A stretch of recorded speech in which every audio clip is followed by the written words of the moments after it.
Paneo Semanal por Sol 106.5 FM. Estamos en YouTube, en nuestro canal Paneo Semanal y en el canal de Sol 106.5 FM, en Instagram, Facebook y en Twitter en Paneo Semanal.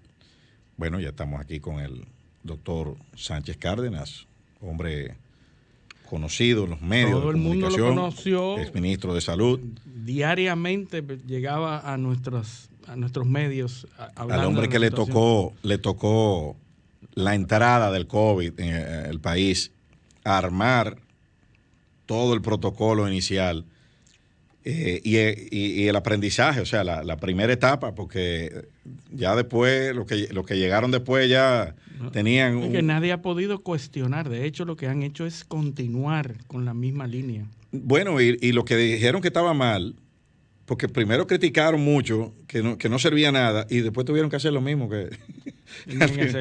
Buenos días, doctor. Muy buenos días, gracias por invitarme a esta conversación con ustedes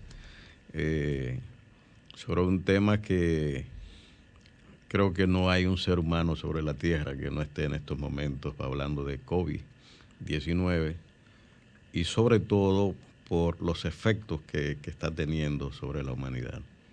De manera que muchas gracias por la invitación. Bueno, doctor, este tema ha ido evolucionando. Primero hablábamos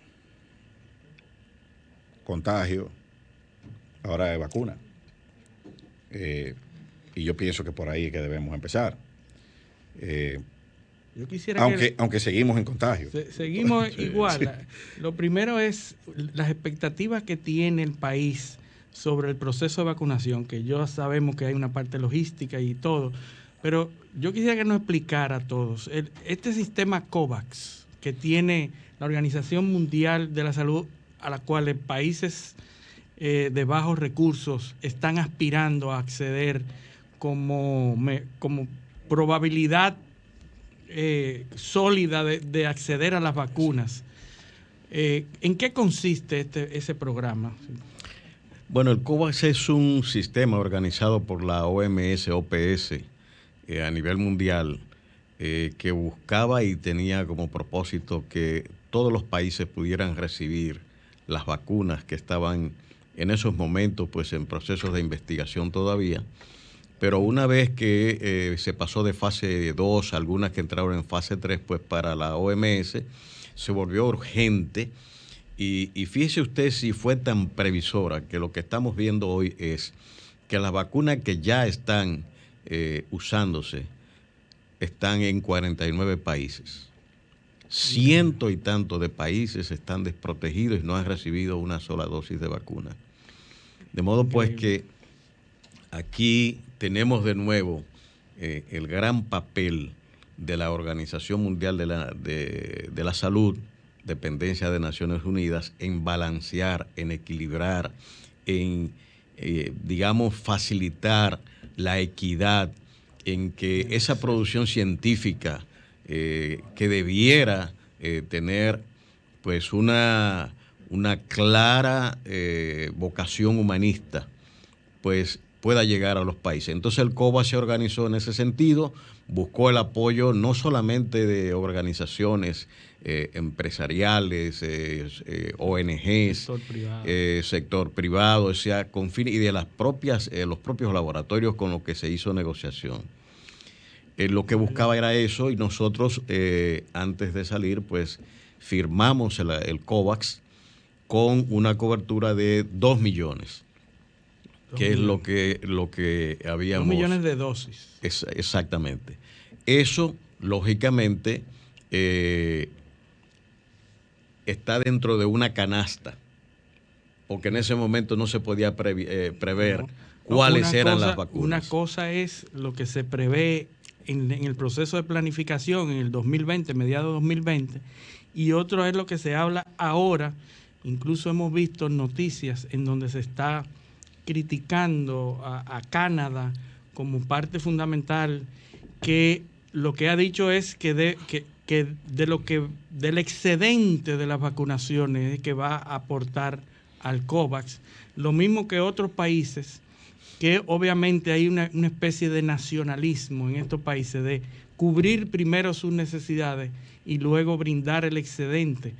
En la práctica, ¿cómo se ha ido desarrollando el COVAX hoy? Porque una cosa es lo de julio 2020, cuando se planificó todo esto, y una cosa es lo que está pasando hoy. ¿Cuáles son las expectativas de que eso se haga según lo planeado? Bueno, hasta este momento todo, tengo entendido, según las informaciones que manejo, va marchando adecuadamente. Hay, desde luego, toda una negociación, mecanismos, incluso las denuncias que ha hecho la OMS van en la dirección de presionar a los organismos y laboratorios responsables de las vacunas de que sea desarrollado y cumplido los acuerdos del COVAX. Ya vimos la OPS que anunció para América Latina los países que iban a recibir, dentro de los cuales estamos nosotros. De manera que mi esperanza es de que cumpliendo eso en 2 semanas, según ha dicho la OPS, nosotros vamos a tener las primeras partidas de la vacuna. ¿Cuál de ellas? Pues no lo sé. Se ha hablado que las propias AstraZeneca sea la vacuna que llega, pero lo importante es que el país tenga la cantidad suficiente de vacunas para llevar a cabo la protección de nuestra población. Esas primeras vacunas, como ya se ha visto, lógicamente tienen que ir a, vamos a decir, el frente de batalla principal de la pandemia, que está centrada en el sector salud, policía, Fuerzas Armadas, que como ustedes saben, pues están diariamente bregando en hospitales, calles, barrios, etcétera, en la labor de la que ya se ha planificado. Combate a la enfermedad. Sí. Exactamente. Y vi que eran alrededor de 500,000 de dosis. Bueno, hay un informe. Esa es la primera partida, pero son 2 millones. Son 2 millones. Exactamente. Porque vimos Como un son informe dos de COVAX en donde estábamos en 545,000 dosis. Exactamente. Y hablaba de cuál vacuna específicamente. Sí, es la de AstraZeneca, AstraZeneca y Escabio. Porque la de AstraZeneca estaban esperando que la OMS la aprobara. Ese era el trámite burocrático que estaban que no se había cumplido. Ahora, entonces, lo que preocupa es un informe de The Economist que habla de que no es hasta septiembre o a mediados del año que viene, 2022, que quedarían vacunadas la población. Eso es preocupante. Un porcentaje considerable. Es que ellos dicen. Entonces, sí, es que estamos hablando del inicio de un proceso que además tiene las complicaciones logísticas dependiendo de la vacuna que se vaya a usar. No es igual estar hablando de la vacuna rusa, que tiene prácticamente los mismos requisitos quizás de un polio, a una Pfizer que debe estar a 70 grados bajo cero y que implica entonces toda una logística, una cadena de frío y una cadena de frío que tiene que organizarse y además ponerse en los lugares apropiados para hacer los traslados a los puntos de vacunación. Y nosotros aquí que tenemos problemas, porque yo escuché o vi en la prensa, ¿no?, que el criterio que se iba a utilizar era con los centros de votación. Yo veo que el criterio electoral, que es el que está con el que está organizado los centros de votación, no es el mismo criterio sanitario, ¿no? Bueno, porque por lo menos en el padrón electoral no están los médicos, claro, los profesores, no, y no solo eso. Sí, los bueno, policías. Está la profesión en la cédula, pero por ejemplo, en una cédula. Los militares no están ahí. No, pero por ejemplo, en una cédula está, bueno, sí, fulano de tal, sexo masculino, vive en tal sitio, vota en tal sitio, tiene tal edad, tipo de sangre tal, pero no dice si es diabético, si es hipertenso, si es un paciente que está recibiendo quimioterapia o tiene alguna condición que lo hace de un grupo vulnerable o de un grupo prioritario. Entonces, ¿cómo es que eso se va a establecer? ¿Quiénes van primero? ¿Quiénes van después?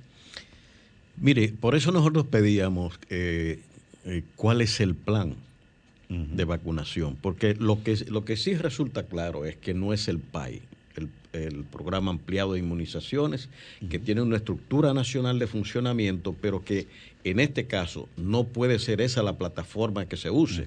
Se pueden usar los técnicos que tienen experiencia en esto para organizar el sistema, digamos, coordinar el sistema de vacunación del COVID, pero lo que no puede ser es usar la misma plataforma ya establecida, porque son cosas totalmente diferentes y por tanto implica un diseño y una organización diferente. El uso de los puntos de votación, eso para población masiva, vamos a decir, pudiera tener algún sentido, pero los médicos, los policías, como ustedes acaban de decir, las Fuerzas Armadas, o sea, tienen lugares muy claramente establecidos donde ejercen su labor, sean públicos o privados incluso. Por tanto, esos centros de vacunación, pues sencillamente una clínica, pienso yo, desde mi punto de vista, o un hospital, si yo voto va y se convoca al personal y se hace la vacunación, porque no estamos primero. hablando de los médicos. Y si yo voto en Castañuela de Montecristi, vivo aquí. Exacto, como una cantidad inmensa de personas que votan en otro lugar, no donde viven. Entonces, eso tiene esa debilidad. Pero en esta primera fase, yo diría, la maternidad de la Altagracia, que tiene una plantilla de médicos, enfermeras, bioanalistas y personal de apoyo, pues sencillamente se convocan a ese centro y allí se llevan y se hace la vacunación. Como punta de lanza, debe ser primero que la vacunación masiva. Absolutamente. No, es que tiene que ser así. Muy coordinado con el colegio médico, que búscame a tu personal. Eso tiene direcciones, subdirecciones, equipos bien establecidos, o sea, que no sería problema. Lo que tendrían que usar son los técnicos en vacunación que tiene el país, que pueden ayudar a la organización del proceso.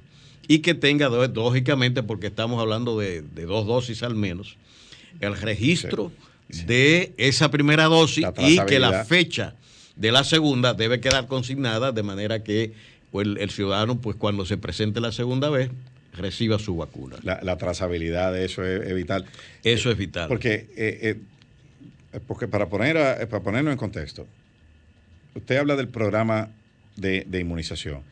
Los programas de inmunización están hechos para grupos particulares. Por ejemplo, el del polio es para niños de 0 a 5 años.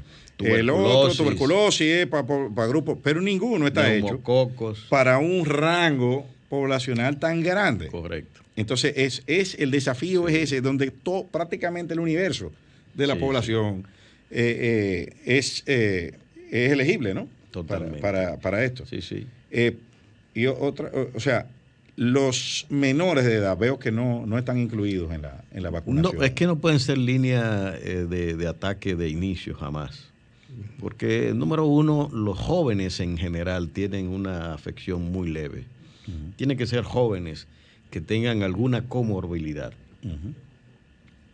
Asma, diabetes, obesidad, que nunca podemos ver esos trastornos metabólicos importantes. Pero en un país donde no hay esa documentación, ese historial médico digital, que no se cuenta con esa información, aquí no hemos logrado que los ¿cómo motoristas vamos se a pongan planificar eso? Porque nosotros, por ejemplo, el Sistema Nacional de Salud, que sería excelente que todos los dominicanos tuvieran ahí su historial para que pudiera ser compartido por todas las instituciones médicas, pero nosotros no tenemos ese historial de salud.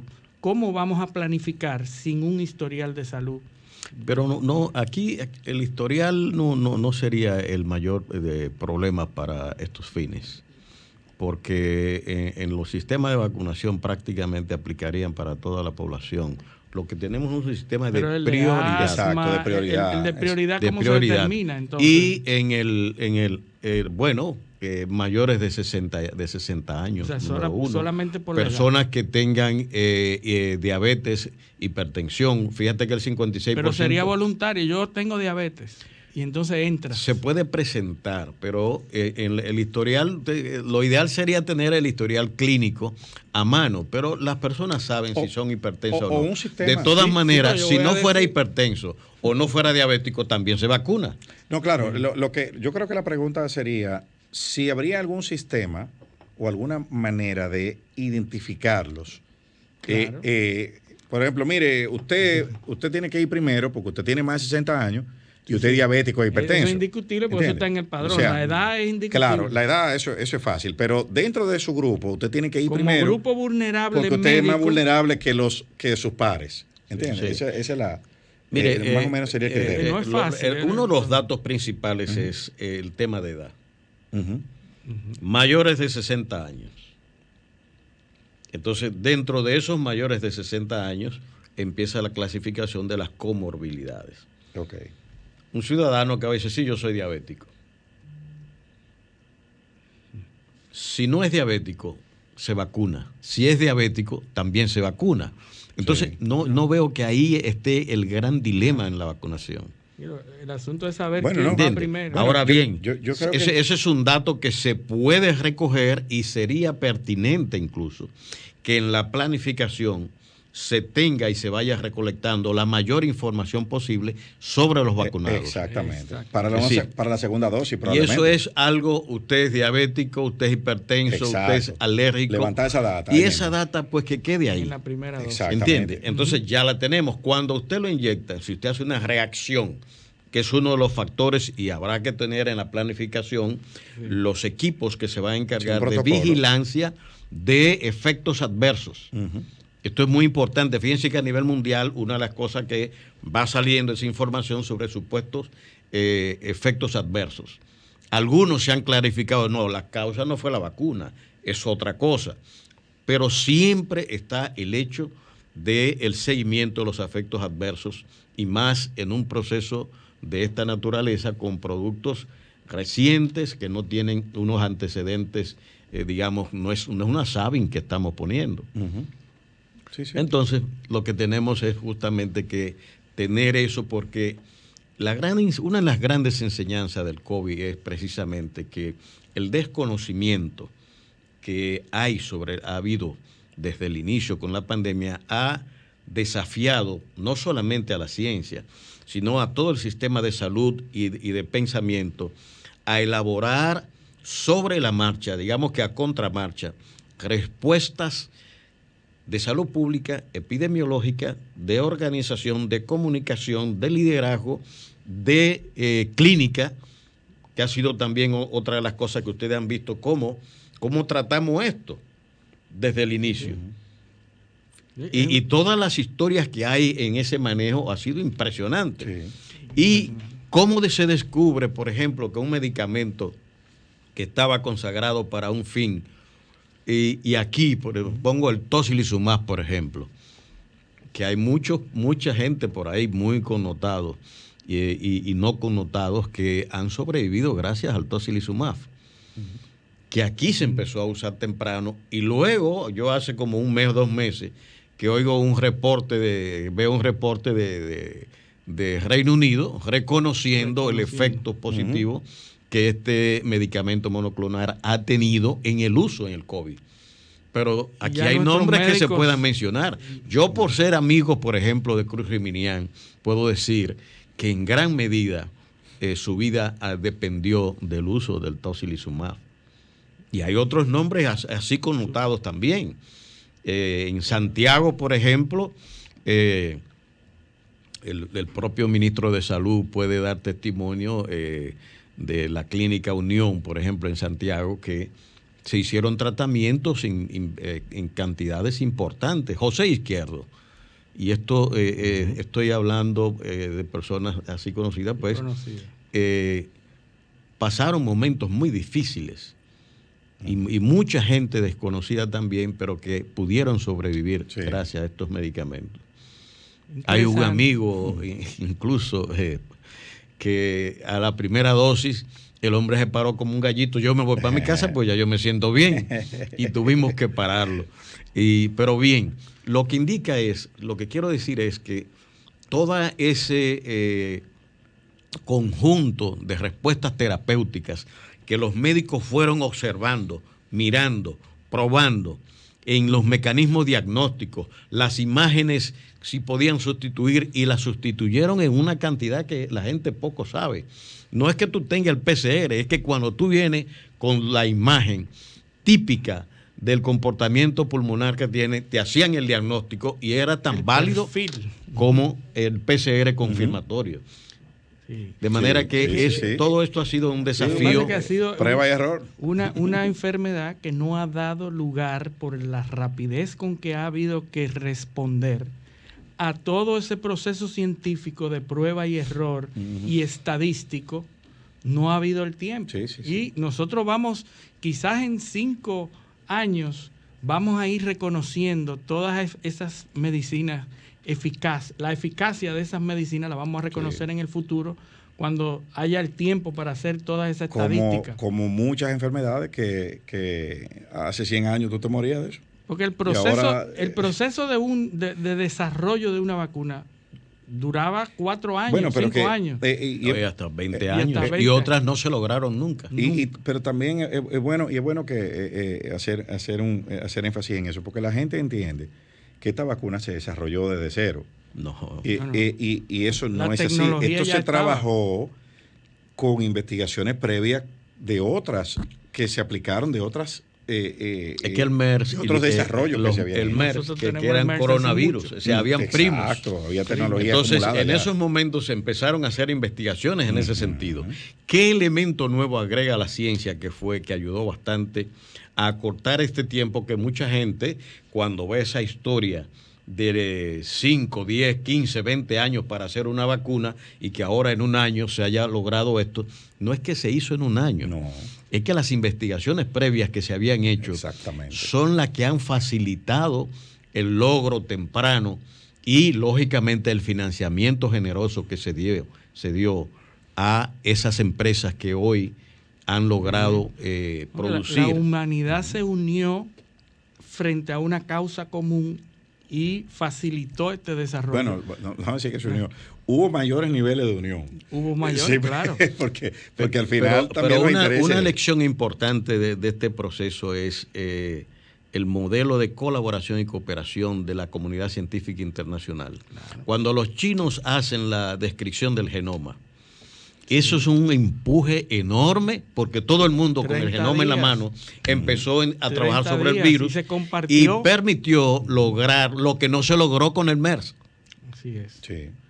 Que no teníamos el genoma. No, y la producción, por ejemplo, de la vacuna de AstraZeneca. Exacto. La Universidad de Oxford pues la compartió. O sea, no hubo un... Es que ha habido un trasiego de información, pero además la investigación por pares, conocimiento científico que siempre ha estado reclamándose, pues ha ayudado mucho. E incluso un elemento que yo pienso que probablemente termine en un premio Nobel es el caso del uso del ARN mensajero. Eso es una innovación en materia de vacunación que Pfizer y Moderna tienen, que habrá que ver en el futuro qué van a hacer con esa doctora que incluso 10 años antes ya tenía investigaciones sobre el ARN mensajero y fue descartada, echada a un lado.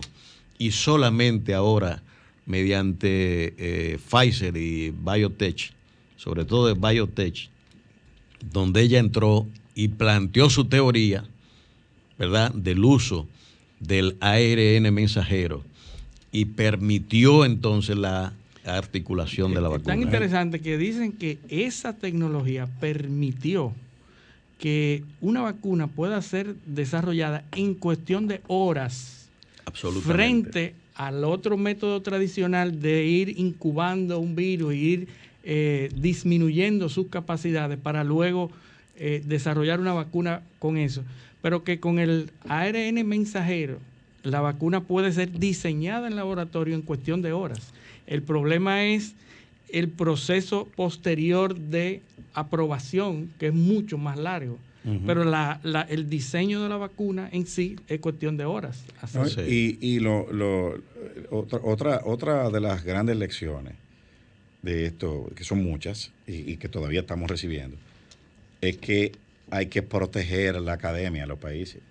Totalmente. O sea, nosotros hemos vivido un proceso y sobre todo sociedades como la nuestra, donde a los niños se les dice no inventen. niño. Uno dice, este es un teórico. Sí. O sea, eso, las sociedades necesitan académicos. La academia hay que protegerla. La ciencia hay que protegerla. Los países tienen que tener científicos propios. O sea, tú no puedes importar, toda tu ciencia no puede ser importada. Tú tienes que tener ciencia propia para compartirla.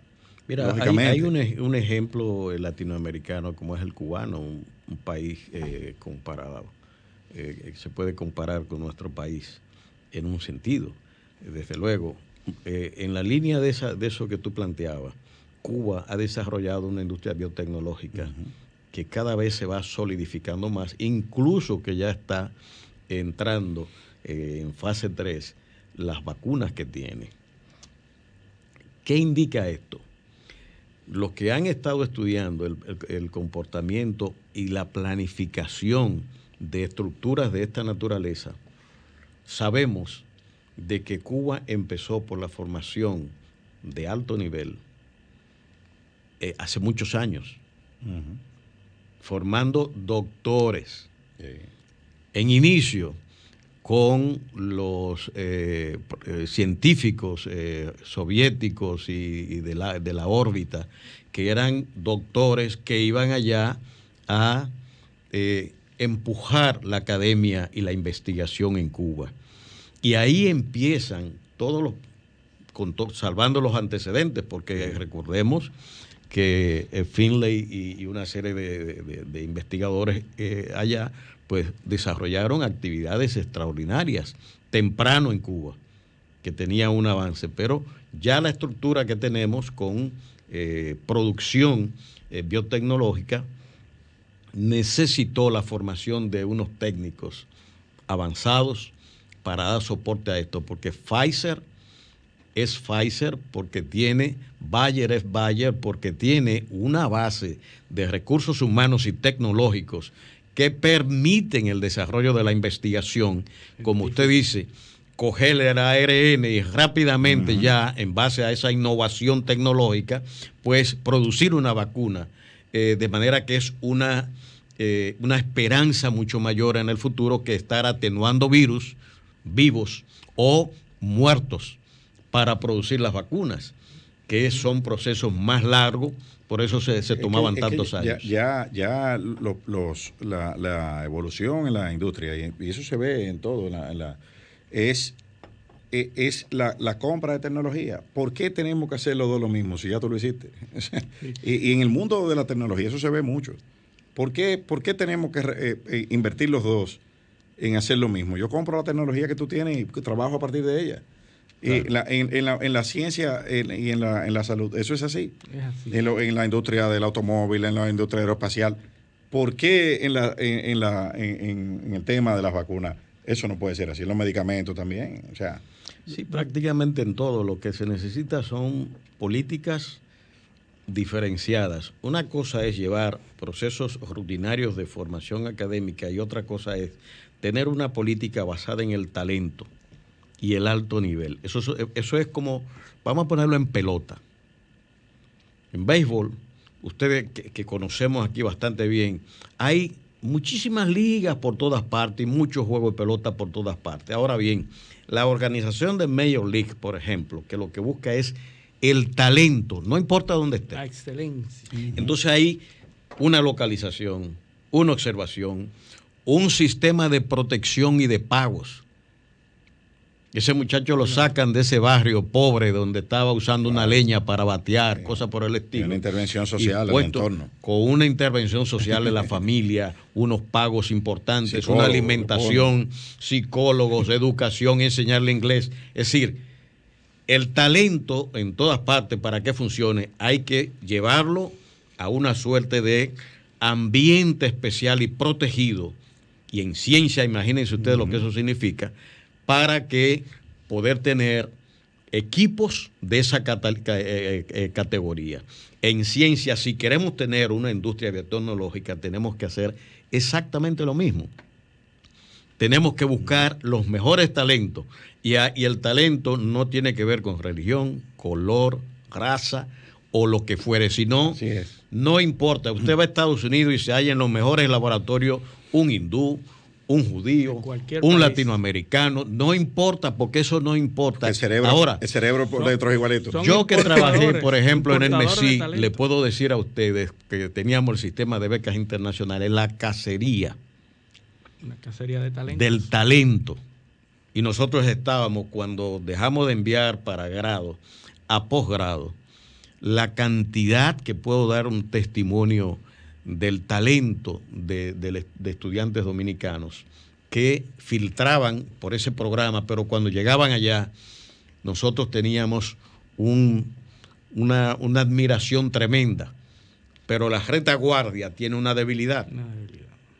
Cuando ellos terminan, allá tienen oferta inmediata, aquí no, mientras que acá no estamos organizando el sistema para el cual, por eso hablo de la política, va a recibir ese talento y lo incorpora a una infraestructura de trabajo científico. Doctor, pero yo no quiero... No, yo tengo una pregunta que no quiero que se me acabe el tiempo tampoco. No, espérate, el doctor no se puede ir sin hablar de política. No, espérate, antes de política, yo quiero hablar, para terminar el tema de las vacunaciones, ¿por qué el proceso de vacunación no se abre en los países? ¿Por qué no pueden venir esas casas que tienen la vacuna y dejar que traigan esas vacunas para el sector que la pueda pagar, que la pueda tener? Es contraproducente esto. O sea, ¿por qué no se abre y dice, bueno, tú eres empresario y eres representante de Pfizer o eres representante de esto, y tú puedes traer esas vacunas, hazlo? ¿Cómo sería esto contraproducente? Bueno, ahí es que está precisamente el gran dilema. Fíjense que los países poderosos primero han comprado dosis que hasta duplica la población que tienen. Y lógicamente tienen los fondos, tienen los recursos, tienen los investigadores, a veces son ellos mismos productores de las vacunas, por tanto hacen una apropiación de las vacunas para atender su población y posteriormente ver qué sale, como usted decía de Canadá, por ejemplo, u otros países. Entonces lo que está pasando es que 49 países que forman parte de esa trama de poder mundial son los que están vacunando.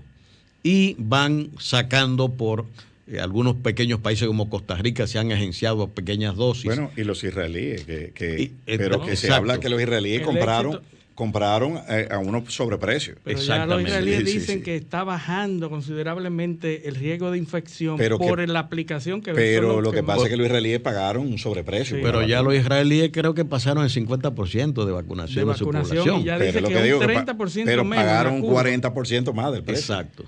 O sea, pero nosotros y estos países pequeños, pobres, que son la mayoría, no tenemos esos poderes para poder decirle a Pfizer, óigame, o como hizo el gobierno dominicano, le pagó a AstraZeneca una millonada y no hemos recibido la primera dosis. Es difícil.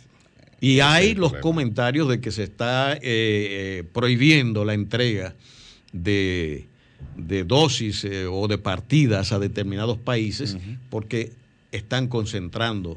Y de ahí viene la denuncia de la OMS. El director general de la OMS dijo que estamos al borde del fracaso moral. El 18 de enero dijo que estamos al borde del fracaso moral catastrófico. Catastrófico. Así lo dijo. Y porque, ¿qué pasa? Que esos países quieren acaparar. Una cosa es lo teórico y lo poético. Y sale la naturaleza humana. Y la naturaleza humana sale. Sálvese quien pueda. Y yo creo y apoyo totalmente la posición de la OMS en ese sentido. Realmente es una vergüenza moral lo que se está produciendo en que algunos países están concentrando las vacunas y ni siquiera para las vanguardias de trabajo, como los médicos, los policías, las Fuerzas Armadas o los más necesitados, puedan recibir unas dosis. Al final, las 2 millones de dosis que nosotros tenemos nos va a cubrir a guardias y policías y a los médicos y el personal que tenemos, lo cual es un gran paso de avance. Sí. ¿Entiende? Ojalá sea así, doctor, y no se arme un tráfico. Eso sería catastrófico. Pero no, ojalá. Pero no creo que en estos momentos, por la tendencia que se ve, que los países vayan a permitir que empresas empiecen a comercializar de manera desaforada o como sea, cuando los países todos prácticamente tienen colocadas partidas en esos laboratorios en determinadas vacunas que deben ser entregadas. Bueno. Doctor, nos queda un minuto para hablar de política, del proceso del PLD, que es la semana que viene. Es la semana que viene, sí. Dígame cómo usted ve el ambiente, cómo están sus aspiraciones, como una valoración general ahí en un minuto, rápidamente. Bueno, yo veo un Partido de la Liberación Dominicana sumamente activo, con gran movimiento, un inusitado, diría yo, interés de la juventud por participar en estos procesos congresionales y buscando posicionamiento en ese sentido. El proceso va bien, hay una gran movilización del partido y yo espero que asimismo deba concluir en que todos los miembros del Partido de la Liberación Dominicana se sientan con la fortaleza de la reconstrucción y fortalecimiento de la organización, que es una necesidad del sistema democrático dominicano. Y en esto quizás yo diría lo siguiente: al margen de mi candidatura, si sale o que valoren, no soy una persona dada a realizar campañas ni cosas por el estilo, o sea, pero yo creo que lo importante para la democracia dominicana es que el Partido de la Liberación Dominicana salga de este proceso fortalecido, renovado, con nuevas caras, nuevas ideas, y que pueda hacer una oposición razonable, prudente, y además, en el caso del COVID, lo hemos planteado varias veces, que permita la articulación de todos los intereses nacionales para salir de estas crisis que la pandemia ha planteado. Eso es un interés que no tiene color, que no tiene absolutamente motivaciones que no sean dar respuesta y no cometer los errores que ya son de conocimiento público. Todos los grandes intereses nacionales, y si se expresa políticamente aquí, el PRM y el PLD son los principales responsables de dar respuesta a esta pandemia y las derivaciones económicas y sociales que tiene en este momento la misma, sin hablar de la amenaza que pueda representar que esto derive en un derrotero político, si se pierde la cordura y no entender que es un momento de unidad, que no es un momento de rencillas y enfrentamientos, sino propiciar la unificación de todos los grupos e intereses nacionales para dar respuesta, porque con esta de fracasar nos vamos todos y no habrá color al cual celebrar en ese sentido, y la gobernanza se verá trastornada gravemente. Y yo creo que lo que estamos mirando en este momento es justamente eso. Entonces, mi esfuerzo, mi línea va en esa dirección de que tenemos que tener esa claridad, y en el PLD estamos promoviendo una nueva vinculación entre ciudadanía y política. Una batalla contra la antipolítica que se ha vendido y se trata de insuflar en los ciudadanos para alejarlo, y lo ha alejado a mucha gente del interés por la política, por manifestaciones incluso que corrupción, que clientelismo, una serie de vicios que hay en la política, pero que nunca anda sola, sino que tiene otros intereses que habitualmente actúan, aunque el pushing back sean los políticos. Así es, doctor. Bueno, agradecerle su participación y decirle que las puertas están abiertas, desearle suerte en el proceso de la semana que viene, y agradecerle a nuestros televidentes y radioescuchas su sintonía, y decirles que con el favor de Dios esperamos tenerlos aquí con nosotros el próximo sábado en Paneo Semanal. Hasta la próxima. Paneo, paneo, paneo.